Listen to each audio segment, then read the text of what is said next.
Hi, my name is Florian from Quality Guru, where I answer your questions and share knowledge about quality management. Today I want to talk about the 5 why analysis. The 5 why analysis is probably the simplest problem-solving tool available to us.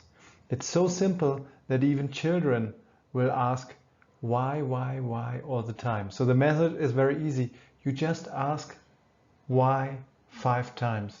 And with each why, you get a little bit deeper to the root cause of the problem, what you're analyzing. So let's assume you bought a phone and after several months this phone is not working anymore. So the problem is my phone is not working anymore. So what is the reason? Why is it not working?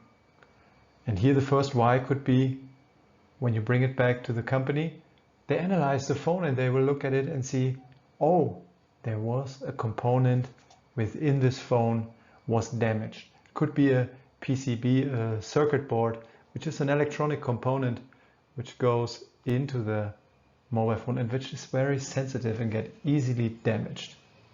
So it could be that this one was damaged and it burned through, so it was not functioning anymore.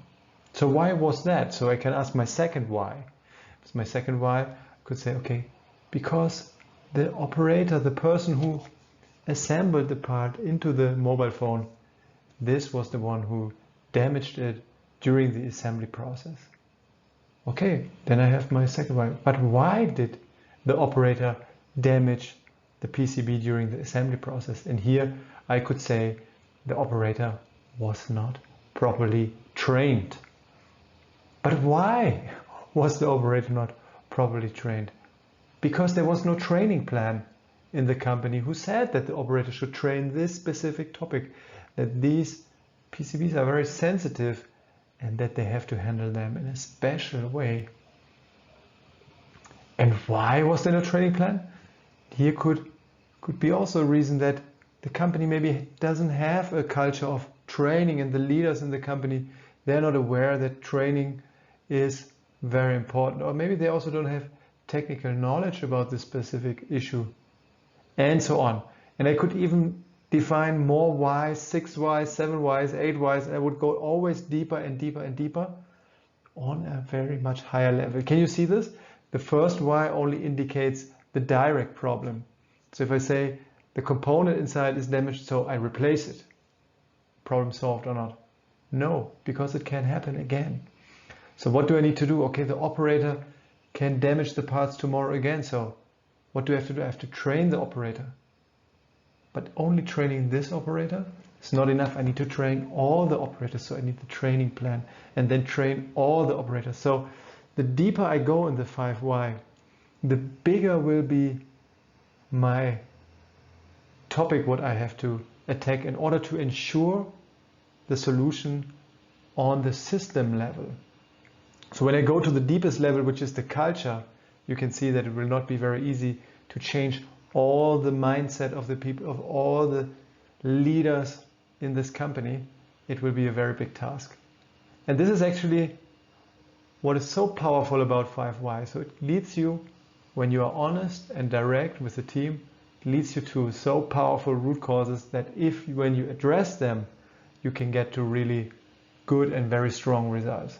But the deeper you go, the bigger will be the work.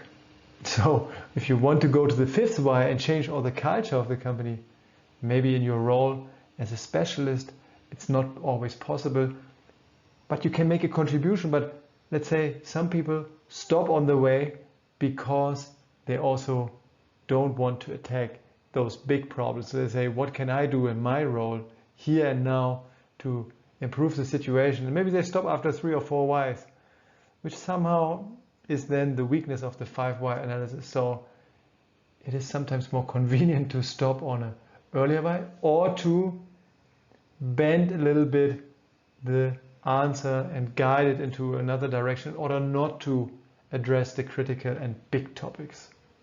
So when you give this to teams, make sure they're empowered to say the truth, even though they might not be able to fix all the issues at once, but the 5 why analysis is only powerful if you work it honestly through all the 5 layers, because then it gives you the powerful action items on the system level. Try it out. Let me know in the comments, what is your experience about 5 why? Do you think it's a good tool? Do you think it's too simple?